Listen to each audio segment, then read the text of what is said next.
Oke, hari ini gue pengen bikin video tentang kebahagiaan. Gue memang tidak mengkhususkan video ini hanya untuk umur 18-25 aja, seperti yang gue tuliskan di judul. Of course, ini buat siapa aja yang pengen nonton. Tapi kenapa gue khususin untuk umur 18-25 tahun?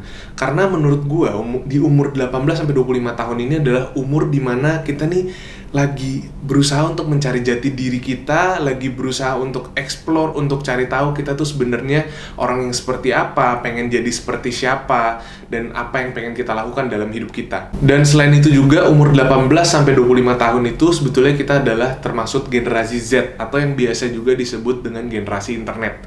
Kenapa gue memilih generasi ini? Karena yang hari ini akan gue bahas itu sebetulnya ada hubungannya dengan internet. Oke, so apa hubungannya dengan internet? Dengan semakin berkembangnya teknologi, berkembangnya internet, semakin mudah kita mengakses informasi. Seperti yang kalian tahu, mungkin 50% atau bahkan 70% dari hidup kita itu semuanya udah ditopang dengan teknologi. Apapun yang kita lakukan, hampir semuanya itu ada kesinambungan dengan teknologi. Saking mudahnya untuk mengakses informasi, sampai-sampai kadang-kadang kita kewalahan akan banyaknya informasi yang kita terima. Dan kalau misalkan kita sebagai generasi pengguna internet terbanyak ini tidak pintar-pintar memilah-memilih konten-konten apa aja yang kita konsumsi dari internet, bisa-bisa kita dalam keadaan gawat. Kita ambil contoh salah satu aplikasi yang paling ngetrend di Indonesia sekarang ini adalah TikTok. Sebetulnya bukan cuma ngetrend di Indonesia, tapi di banyak banget negara. Tapi faktanya, Indonesia itu adalah peringkat negara kedua dengan pengguna TikTok terbanyak di dunia. Dengan rata-rata waktu pemakaian aplikasi 23,1 jam per bulan, which means dalam satu bulan kita bisa menghabiskan hampir 1 jam untuk menggunakan hanya aplikasi TikTok aja, belum termasuk aplikasi-aplikasi lainnya. Dan seperti yang gue sebutkan tadi, mayoritas dari penggunanya adalah generasi-generasi muda. 28% dari pengguna TikTok di Indonesia adalah umur 10 sampai dengan 19 tahun. Dan di peringkat pertama, di angka 35% itu dari umur 20 sampai 29 tahun. Hal ini membuat gue sadar akan pentingnya edukasi mengenai penggunaan sosial media. Karena faktanya banyak banget dari anak-anak muda zaman sekarang itu udah mulai mengkonsumsi sosial media dan konten-konten di sosial media itu secara obsesif. Banyak orang yang bilang sosial media itu toxic. Kalau menurut gue sebetulnya bukan sosial media itu toxic. Karena sosial media itu hanya menggunakan algoritma atau kepintaran kecerdasan buatan untuk tracking apa yang kalian suka, apa yang kalian nikmati, konten-konten seperti apa yang kalian pengen nonton. Sehingga mereka menggunakan data-data itu untuk terus-terusan memunculkan video yang memang kalian minati. Jadi sebetulnya yang pegang kendali, yang pengen nonton video-video tersebut itu sebetulnya bukan dari sosial media, tapi dari kita. Karena algoritma itu hanya mengikuti keinginan kita aja. Buktinya banyak banget orang-orang yang bisa menggunakan sosial media sebagai alat yang positif, menyebarkan dampak positif, atau bahkan pun mendapatkan dampak positif dari sosial media. So, kesimpulannya apa? Semakin banyak kita menonton hal-hal yang tidak berguna, hal-hal yang tidak baik, hal-hal yang tidak menguntungkan untuk kita, maka akan semakin sering video-video yang relevan dengan itu akan semakin sering muncul di feeds kita. So, balik ke poin utama yang pengen gue bahas adalah kebahagiaan. Apa hubungannya dengan internet dan menonton konten di sosial media secara obsesif? Satu hal yang menurut gue perubahannya sangat jelas dengan dampak internet ini, khususnya di umur 18-25 tahun tadi, yang disebut juga sebagai generasi internet, adalah social standards. Bagaimana para remaja dari umur 18-25 tahun ini udah dituntut untuk memenuhi kriteria-kriteria tertentu untuk menjadi orang muda yang dianggap sukses. Bahkan nggak harus sukses, tapi untuk menjadi remaja aja, kita udah dituntut untuk memenuhi kriteria-kriteria tertentu. Contohnya, umur 22 tahun dituntut untuk punya 100 juta.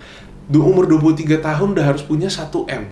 Umur 25 tahun udah harus punya rumah, udah harus punya mobil, dan lain sebagainya. Kalau misalkan udah sampai di umur tertentu dan kalian belum memenuhi kriteria-kriteria tertentu tadi, kalian bisa dianggap sebagai nggak normal, orang yang ketinggalan, atau bahkan remaja yang nggak hebat. Kenapa hal ini bisa terjadi? Menurut gue karena terlalu banyak yang nonton sebetulnya viral konten-konten yang sebetulnya memamerkan unsur kesuksesan secara finansial di usia muda. Sehingga masyarakat menormalisasi atau menjadikan itu sebuah standar bahwa normalnya orang-orang di usia muda itu udah harus punya 100 juta, udah harus punya 1M, dan lain sebagainya.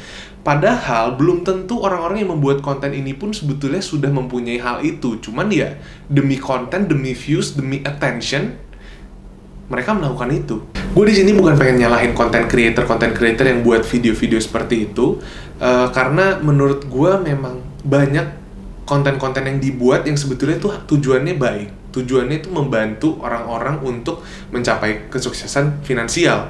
Tapi yang gue bahas adalah dampak dari video-video seperti itu yang viral, lalu video-video orang pamer kayak harta kekayaan, which is also totally fine, tapi ada loh dampaknya. Karena semakin banyak konten-konten yang dibuat seperti ini, orang-orang akan semakin menganggap, oh ternyata banyak ya orang-orang di umur 22, umur 23, umur 24 udah mencapai kesuksesan finansial. Padahal sebetulnya kalau kita lihat secara keseluruhan, mungkin dari 100.000 orang atau 100.000 remaja umur 18 tahun, mungkin hanya satu yang bisa mencapai kesuksesan finansial yang disebutkan tadi. Which is skalanya doesn't make sense, 1 banding 100.000. Tapi ketika orang satu ini membuat konten dan viral, dan ketika ada 10 content creator lain yang membuat video ini dan viral juga, akhirnya masyarakat menganggap bahwa anak umur 18, anak umur 22 itu udah wajar untuk menghasilkan atau mendapatkan 100 juta. Sebetulnya gue bukan bilang itu impossible, itu sebetulnya bisa-bisa aja,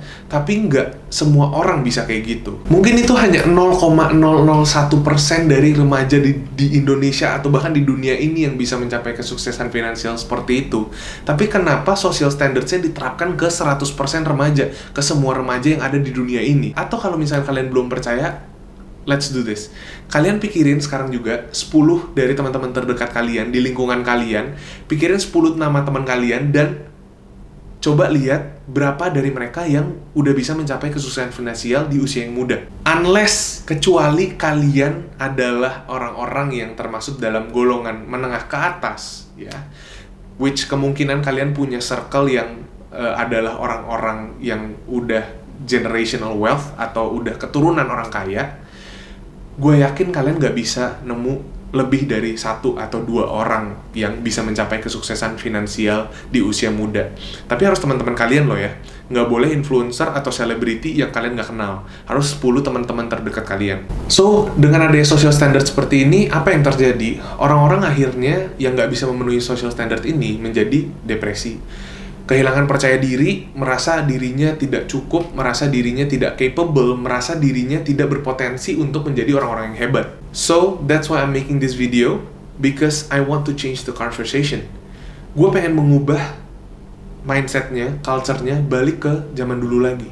Bahwa apa yang dikejar oleh remaja-remaja umur 18-25 tahun itu seharusnya bukan kekayaan atau kesuksesan secara finansial, tapi adalah kebahagiaan. Sebetulnya gue bukan mau merendahkan ekspektasi atau merendahkan goals orang, tapi gue pengen membuat kalian itu sadar bahwa kesuksesan secara finansial di usia muda itu it's not that easy and it's not that often loh. So instead of asking how, bagaimana cara mendapatkan 100 juta di usia 22, pertanyaan lebih penting adalah mengapa, why, kenapa kita harus punya 100 juta di usia 22 tahun. Kenapa kita harus punya 1 miliar di usia 25 tahun? Dan ini masih berhubungan dengan internet. Salah satu hal yang berubah juga selain mindset tadi atau social standards tadi adalah gaya hidup orang-orang. Kenapa perlu 100 juta di usia 22? Karena we want to afford a lifestyle. Kita pengen bisa hidup mewah, kita pengen bisa memiliki gaya hidup yang bisa di show off di social media. Kita pengen bisa beli barang-barang, kita pengen bisa ngapain aja untuk menunjukkan kepada orang-orang lain yang bahkan kita nggak suka, orang-orang stranger yang kita nggak kenal, bahwa kita itu adalah orang-orang yang bisa sukses di usia muda, kita orang-orang yang mempunyai kapabilitas yang tinggi, kita orang-orang yang mempunyai potensi yang tinggi. Ada satu quotes yang gue denger dari om gue, yang bunyinya lebih keras itu sebetulnya uang receh. Kalau uang kertas itu nggak ada bunyinya. Maksudnya apa? Maksudnya yang berisik, yang kelihatan pamer-pamer di dunia maya, di social media, itu sebetulnya malah orang-orang yang kebanyakan belum bisa mencapai kesuksesan finansial secara bener-bener ya. Tapi mereka mau kelihatan seolah-olah mereka udah sukses secara finansial, makanya mereka beli ini beli itu dan pamer di sosial media. Dan ada satu quotes juga yang gue suka banget dari buku Richest Man from Babylon. Spending money to show how much money you have is the fastest way to have less money. Bukan berarti kalian nggak boleh spend money atau nggak boleh beli barang-barang yang kalian suka, tapi pesannya adalah live by your means. Hidup sesuai dengan apa yang kita mampu aja. Jangan ngutang buat beli iPhone, jangan ngutang untuk beli ini itu yang kalian memang nggak bisa afford. So that's why I want to start changing the conversation. What if umur 23 gue pengen jadi lebih happy, umur 25 gue pengen belajar untuk menerima diri sendiri dan merasa cukup dengan apa yang gue miliki. Please understand that money is important. Memang hidup itu sengsara kalau nggak punya uang. Apapun yang kita lakukan memang membutuhkan uang. Jadi uang itu memang penting, but don't make it your main atau your only priority. Umur 18 sampai 25 tahun itu harusnya memprioritaskan kebahagiaan. Why wouldn't we chase for happiness? Why wouldn't we want to be happy? And I'm not saying that money is not important. Please remember that I'm not saying money is not important. Memang kita itu sengsara kalau misalkan nggak ada uang, kita itu mau ngapa-ngapain itu butuh uang, ya kan? Jadi gimana kalau misalkan kalian sekarang dalam kondisi yang kesusahan secara finansial, kalian nggak bahagia, kalian nggak merasa cukup? Well, you gotta work hard. Kalian harus kerja keras, nggak mau, suka nggak suka. Stop scrolling through your social media and wasting your time on unproductive things. Karena banyak orang yang tanya ke gue harus apa, Ri?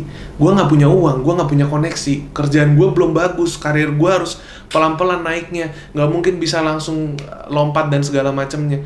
Terus gue tanya, lu hari Sabtu kemarin kemana? Pergi nonton bola? Lu hari Minggu ngapain? Nonton Netflix di rumah, ketemu dengan teman-teman. Lu harus sadar bahwa lu berkompetisi dengan ribuan, ratusan ribu, dan bahkan jutaan orang lainnya. So you gotta increase your value. Kembangin diri lu, belajar, baca buku, nonton course, ikutin kelas ini, kelas itu, pelajarin tentang banyak banget hal informasi yang tadi gue bilang, banyak banget di YouTube, di mana-mana, it's free. So what you gotta do is stop scrolling, stop looking through your social media, go to work harder, find a side job, cari kerjaan sampingan, make more money, and practice how to feel content and happy without money. The sad truth is, kalau kalian pernah dengar namanya the rat race, orang-orang itu kebanyakan nggak bahagia itu karena pekerjaan. Kenapa orang-orang nggak bahagia dengan pekerjaannya, tapi tetap dikerjain, tetap bertahan di pekerjaan tersebut? Karena mereka, they want to afford, they want to buy the lifestyle that they don't even need. Jadi akhirnya mereka terpaksa untuk ngutang beli iPhone, akhirnya mereka terpaksa untuk stay di pekerjaan itu untuk bayar iPhone mereka yang tadi mereka beli itu cuman untuk menunjukkan lifestyle yang mereka sebenarnya gak perlu. So khususnya untuk umur 18 sampai 25 tahun, karena di umur inilah jati diri kita dibentuk, ya. What our future looks like, it depends on what we do from 18 to 25. Buat semua yang baru lulus, baru yang apply kerjaan, baru mulai kerja di suatu company, atau bahkan yang baru aja di PHK, karena barusan ada badai PHK yang which gue akan bahas di video-video selanjutnya juga. My main advice is to do what you love. It's the only logical time for us to do what we love, untuk melakukan hal-hal yang kita suka. Karena kita di umur 18 sampai 25 tahun kita bisa high risk high reward. Misalkan memilih pekerjaan yang kita sukai walaupun gajinya lebih rendah daripada pekerjaan lain. Kenapa kita bisa high risk high reward? Karena di usia segini kita belum punya tanggungan apa-apa. Kita belum harus cicil mobil, kita belum harus cicil rumah, kita belum harus punya rumah, kita masih bisa tinggal dengan orang tua kita belum punya istri, belum punya keluarga, belum punya anak yang harus disekolahin. So, kita bisa melakukan hal-hal yang kita suka terlebih dahulu. Kita bisa memprioritaskan bekerja di bidang yang kita suka daripada mencari tujuan utamanya uangnya gitu. So, kalau kalian suka dengan video ini dan merasakan manfaat dari video ini, please jangan lupa untuk share, subscribe, dan like, komen di video ini. Dan jangan lupa untuk benar-benar menanami dan mempraktekkan. So that's it, ocehan gue hari ini. Thank you guys for watching. See you in the next video.